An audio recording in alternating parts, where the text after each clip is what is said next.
ಹಣದ ಸುಳಿಯಲ್ಲಿ ಸಿಲುಕಿರುವಂತಹ ನಟಿ ರನ್ಯಾಗೆ ಮತ್ತೊಂದು ಸಂಕಷ್ಟ ಈಗ ಎದುರಾಗಿದೆ. ಆಕೆಯ ಮನೆ ಪರಿಶೀಲನೆ ನಡೆಸಿದಂತಹ ಸಂದರ್ಭದಲ್ಲಿ ಚಿನ್ನ ಮತ್ತು ಹಣ ಪತ್ತೆಯಾಗಿದೆ. ರನ್ಯಾ ನಿವಾಸದಲ್ಲಿ 2.67 ಕೋಟಿಯಷ್ಟು ನಗದನ್ನ ಈಗ ವಶಕ್ಕೆ ತೆಗೆದುಕೊಂಡಿದ್ದಾರೆ. ಚಿನ್ನದ ಜೊತೆಗೆ ನಗದು ಪತ್ತೆಯ ಬೆನ್ನಲ್ಲೇ ಇಡಿ ತನಿಖೆಯನ್ನ ನಡೆಸ್ತಾ ಇದೆ. ಪ್ರಕರಣ ತನಿಖೆ ನಡೆಸಲಿರುವಂತಹ ಇಡಿ ಅಧಿಕಾರಿಗಳು ಇದರ ಮುಂದಿನ ಆಯಾಮ, ಈಕೆ ಇಷ್ಟು ಮೊತ್ತವನ್ನ ಮನೆಯಲ್ಲಿ ಯಾಕೆ ಇರಿಸಿಕೊಂಡಿದ್ಲು, ಇದು ಎಲ್ಲಿಂದ ಬಂತು, ಏನು ಎತ್ತ, ಆ ಆಂಗಲ್ನಲ್ಲಿ ಇಡಿ ತನಿಖೆಯನ್ನ ಮುಂದೆ ನಡೆಸ್ತಾ ಹೋಗುತ್ತೆ. ಸದ್ಯ ಈ ಪ್ರಕರಣದಲ್ಲಿ DRI ತನಿಖೆಯನ್ನ ನಡೆಸ್ತಾ ಇದೆ, ಪರಿಶೀಲನೆಯನ್ನು ನಡೆಸ್ತಾ ಇದೆ. ಎಲ್ಲಿಂದ ಬಂತು ಈ ಚಿನ್ನ, ಯಾರಿಗೆ ಹೋಗಿತ್ತು, ಎಷ್ಟು ಸಾರಿ ಈ ರೀತಿಯ ವಹಿವಾಟು ಆಗಿದೆ ಅನ್ನೋದರ ಬಗ್ಗೆ. ಈಗ ಮನೆ ಪರಿಶೀಲನೆ ಮಾಡಿದಾಗ ಆಕೆಯ ಮನೆಯಲ್ಲಿ ಹಣ ಮತ್ತು ಚಿನ್ನ ಎರಡೂ ಕೂಡ ಲಭ್ಯವಾಗಿದೆ. ಹೀಗಾಗಿ ಇಡಿ ಕೂಡ ಎಂಟ್ರಿ ಕೊಟ್ಟಿದೆ. ಇಡಿ ತನಿಖೆಯನ್ನ ನಡೆಸೋ ಮೂಲಕವಾಗಿ ಈ ಅಮೌಂಟ್ ಏನಿದೆ, ಕೋಟಿಯ ಹಣ ಮನೆಯಲ್ಲಿ ಯಾಕೆ ಇರಿಸಿಕೊಂಡಿದ್ರು ಅನ್ನೋದರ ಬಗ್ಗೆ ಇನ್ನಷ್ಟು ತನಿಖೆ ನಡೆಯುತ್ತೆ. ಮತ್ತಷ್ಟು ಮಾಹಿತಿ ಕೊಡ್ತಾರೆ ನಮ್ಮ ಪ್ರತಿನಿಧಿ ಮುರಳೀಧರ್. ಈಗ ಮನೆಯಲ್ಲಿ ಕೋಟಿ ಹಣ ಇಡಿಸ್ಕೊಂಡಿದ್ರಿಂದಾಗಿ ಈಗ ಇಡಿ ಕೂಡ ಎಂಟ್ರಿ ಕೊಟ್ಟಿದ್ದು, ಇಡಿಯ ತನಿಖೆಯ ಆಯಾಮ ಹೇಗಿರುತ್ತೆ? ಇವೇನೆಂದರೆ ಪ್ರಮುಖವಾಗಿ ಈ ರೀತಿಯಲ್ಲಿ ಚಿನ್ನದ ಸ್ಮಗ್ಲಿಂಗ್ ಅನ್ನು ಮಾಡ್ತಾ ಇರುವಂಥದ್ದು, ಒಂದು ಹವಾಲದ ಮೂಲಕ ಚಿನ್ನದ ಸ್ಮಗ್ಲಿಂಗ್ ಅನ್ನು ಈ ರೀತಿಯಲ್ಲಿ ಮಾಡುವಂಥ ಸಾಧ್ಯತೆಗಳೇ ಹೆಚ್ಚಾಗಿರುವಂಥದ್ದು. ಯಾಕಂದರೆ ಆಕೆಗೆ ದುಬೈಗೆ ಹಣವನ್ನು ಏನು ಕಳಿಸೋದು ವಿಚಾರಕ್ಕೆ ಸಂಬಂಧಪಟ್ಟಂತೆ ಸ್ಮಗ್ಲಿಂಗ್ ಅಂದರೆ ಹವಾಲದ ಮೂಲಕ ಹಣವನ್ನು ಕಳಿಸಿರ್ತಾರೆ. ಅದಾದ ಬಳಿಕ ಅಲ್ಲಿಂದ ಚಿನ್ನವನ್ನು ಮತ್ತು ಚಿನ್ನದ ಗಟ್ಟಿಗಳನ್ನು ಖರೀದಿಯನ್ನು ಮಾಡಿಕೊಂಡು ಬೆಂಗಳೂರಿಗೆ ತರುವಂಥ ಕೆಲಸಗಳು ಆಗ್ತಾ ಇತ್ತು.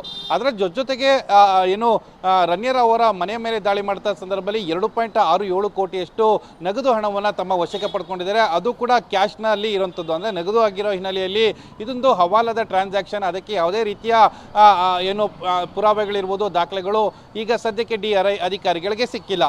ಆ ಹಿನ್ನೆಲೆಯಲ್ಲಿ ಇಡಿ ಅಧಿಕಾರಿಗಳು ಇದನ್ನು ಪ್ರತ್ಯೇಕವಾಗಿ ತನಿಖೆಯನ್ನು ಮಾಡಬೇಕಾಗತ್ತೆ. ಮನಿ ಲ್ಯಾಂಡ್ರಿಂಗ್ ಆ್ಯಕ್ಟ್ನಲ್ಲಿ ತನಿಖೆಯನ್ನು ಮಾಡಬೇಕಾದಂಥದ್ದು. ತನಿಖೆಯನ್ನು ಮಾಡಿ ಈಕೆ ಜೊತೆಯಲ್ಲಿ ಇದ್ದಂಥ ಲಿಂಕ್ಗಳು ಯಾವ್ಯಾವು, ಜೊತೆಗೆ ಮನಿ ಲ್ಯಾಂಡ್ರಿಂಗನ್ನು ಮಾಡಲಿಕ್ಕೆ ಯಾರು ಸಾಥನ್ನು ಕೊಡ್ತಾ ಇದ್ರು. ಅಂದರೆ DRI ಅಧಿಕಾರಿಗಳ ತನಿಖೆ ಕೇವಲ ಒಂದಷ್ಟು ಸಂಕ್ಷಿಪ್ತವಾಗಿ, ಅಂದರೆ ಒಂದಷ್ಟು ಬಾಂಡ್ ಒಳಗಡೆ, ಅಂದರೆ ಒಂದು 4 ಚೌಕದ ಆಕಾರದ ಒಳಗಡೆ ಮಾತ್ರ ತನಿಖೆಯನ್ನು ಮಾಡಲಿಕ್ಕೆ ಅವರಿಗೆ ಅವಕಾಶಗಳಿರುವಂಥದ್ದು.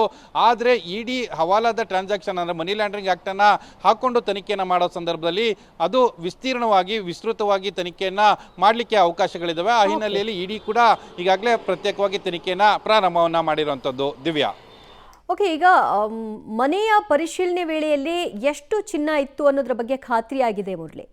ದಿವ್ಯಾ, ಏನಂದರೆ 2.6 ಕೋಟಿ ಮೌಲ್ಯದ ಚಿನ್ನಾಭರಣ ಮನೆಯಲ್ಲಿ ಸಿಕ್ಕಿದೆ ಅನ್ನೋದ್ರ ಬಗ್ಗೆ ಒಂದು ಖಾತ್ರಿ ಆಗಿರುವಂಥದ್ದು. ಜೊತೆಗೆ ಏರ್ಪೋರ್ಟ್ನಲ್ಲಿ 14.2 kg, ಅದಾದ ನಂತರ ನಗದು 2.67 ಕೋಟಿ, ಟೋಟಲ್ 17.29 ಕೋಟಿಯಷ್ಟು ಚಿನ್ನಾಭರಣ ಮತ್ತು ನಗದನ್ನು ತಾವು ವಶಕ್ಕೆ ಪಡ್ಕೊಂಡಿದ್ದೀವಿ ಅಂತೇಳಿ DRI ಅಧಿಕಾರಿಗಳು ಅಧಿಕೃತವಾಗಿ ತಮ್ಮ ಪತ್ರಿಕಾ ಪ್ರಕಟಣೆಯನ್ನು ಬಿಟ್ಟಿರುವಂಥದ್ದು. ಅದರಲ್ಲಿ ಸ್ಪಷ್ಟವಾಗಿ ಮಾಹಿತಿಗಳನ್ನು ಕೊಡ್ತಾ ಇದ್ದಾರೆ. ಆಕೆ ಜೊತೆಯಲ್ಲಿ ಲಿಂಕ್ ಇರುವಂಥ ಇನ್ನೊಂದಷ್ಟು ಜನರೇನಿದ್ದಾರೆ ಅವರನ್ನು ಕೂಡ ತನಿಖೆಯನ್ನು ಮಾಡಲಿಕ್ಕೆ ತನಿಖೆಯನ್ನು ಮುಂದುವರಿಸಿದ್ದೀವಿ ಎಂಬ ಮಾಹಿತಿಯನ್ನು ಕೂಡ ಬಹಿರಂಗಪಡಿಸಿರುವಂಥದ್ದು. ದಿವ್ಯಾ, ಚಿನ್ನ ತಂದ ನಂತರದಲ್ಲಿ ಅದನ್ನ ಎಲ್ಲಾದರೂ ಮೂವ್ ಮಾಡಬೇಕಲ್ಲ, ಅದು ಎಲ್ಲ ಆಗಿತ್ತು ಅನ್ನೋದ್ರ ಬಗ್ಗೆ ಈಗ ತನಿಖೆಯನ್ನ DRI ನಡೆಸುತ್ತಲ್ವಾ? ಖಂಡಿತ ದಿವ್ಯ, ಯಾಕೆಂದರೆ ಇನ್ನೂ ಕೂಡ ಪ್ರೀಮೆಚ್ಯೂರ್ ಅಂತ ಹಂತದಲ್ಲಿರುವಂಥದ್ದು. ಕೇವಲ 24 ಗಂಟೆ ಅಷ್ಟೇ ಆಕೆಯನ್ನು ಬಂಧನ ಮಾಡಿ ಅದಾದ ನಂತರ ನ್ಯಾಯಾಂಗ ಬಂಧನಕ್ಕೆ ಕಳಿಸಿರೋಂಥದ್ದು. ಆಕೆಯ ಮೊಬೈಲ್ ಇರ್ಬೋದು ಇವೆಲ್ಲನೂ ಕೂಡ ಸಂಪೂರ್ಣವಾಗಿ ಪರಿಶೀಲನೆಯನ್ನು ಮಾಡಬೇಕು ದಿವ್ಯ. ಯಾಕೆಂದರೆ ಪ್ರಮುಖವಾಗಿ ಇಲ್ಲಿ ಇರುವಂಥದ್ದು ಈಕೆಯೇ 13-14 ಕೋಟಿಯಷ್ಟು ಇನ್ವೆಸ್ಟನ್ನು ಮಾಡಿ ಅದರಿಂದ ಚಿನ್ನವನ್ನು ಖರೀದಿಯನ್ನು ಮಾಡಿ ಅದನ್ನು ತಗೊಂಡು ಇಲ್ಲಿ ಸಾಗಾಟವನ್ನು ಮಾಡ್ತಿದ್ರು ಅನ್ನೋದು ಸುಳ್ಳು. ಯಾಕೆಂದರೆ ಆಕೆಯ ಜೊತೆಯಲ್ಲಿ ಸಾಕಷ್ಟು ಜನ ಲಿಂಕ್ ಇರುವಂಥ ಸಾಧ್ಯತೆಗಳಿರ್ತವೆ. ಆ ಲಿಂಕ್ ಇರುವಂಥ ಸಾಧ್ಯತೆಗಳ ಹಿನ್ನೆಲೆಯಲ್ಲಿ ಅವ್ರು ಯಾರ್ಯಾರು, ಜೊತೆಗೆ ಅವರ ಲಿಂಕ್ಗಳು ಯಾವ್ಯಾವ ರೀತಿ ಇದ್ದಾವೆ ಅನ್ನೋದ್ರ ಬಗ್ಗೆ ಮುಂದಿನ ಹಂತಗಳಲ್ಲಿ ಎಸ್ಟಾಬ್ಲಿಷ್ ಆಗಬೇಕಿರುವಂಥದ್ದು. ಸದ್ಯಕ್ಕೆ ಆಕೆ ಮೊಬೈಲಲ್ಲಿ ಸಂಪೂರ್ಣವಾಗಿ ಮಾಹಿತಿಗಳು ಇದ್ದೇ ಇರುತ್ತೆ. ಯಾಕೆಂದರೆ ಆಕೆಗೆ ಯಾವುದೇ ರೀತಿಯ ಕಾಲಾವಕಾಶಗಳಿರಲಿಲ್ಲ. ಆಕೆ ಏರ್ಪೋರ್ಟ್ಗೆ ಬಂದ ತಕ್ಷಣ ಬಂಧನಕ್ಕೆ ಒಳಗಾಗಿರುವಂಥದ್ದು. ಆಕೆ ಮೊಬೈಲ್ನಲ್ಲಿರುವಂಥ ಎವಿಡೆನ್ಸ್ಗಳೇನಿತ್ತು, ಯಾರ ಜೊತೆಯಲ್ಲಿ ಕಾಂಟ್ಯಾಕ್ಟ್ ಇದ್ರು, ಜೊತೆಗೆ ಆಕೆ ಚಿನ್ನಾಭರಣವನ್ನು ತಂದ ಸಂದರ್ಭದಲ್ಲಿ ಯಾವ್ಯಾವ ರೀತಿಯ ಪ್ರಕ್ರಿಯೆಗಳನ್ನು ಮಾಡಲಾಗಿತ್ತು, ಇದೆಲ್ಲದ್ರ ಬಗ್ಗೆಯೂ ಕೂಡ ಮಾಹಿತಿಗಳು ಬಹಿರಂಗ ಆಗಬೇಕಿರುವಂಥದ್ದು. ಸದ್ಯಕ್ಕೆ DRIನ ಅಧಿಕಾರಿಗಳು ಇವತ್ತಿನಿಂದ ಇನ್ನೊಂದು ಹಂತದಲ್ಲಿ, ಅಂದರೆ 2ನೇ ಹಂತದ ತನಿಖೆಯನ್ನು ಪ್ರಾರಂಭವನ್ನು ಮಾಡುವಂಥದ್ದು. ದಿವ್ಯಾ, ಥ್ಯಾಂಕ್ ಯು ಮುರಳಿ ನಿಮ್ಮೆಲ್ಲ ಮಾಹಿತಿಗೆ.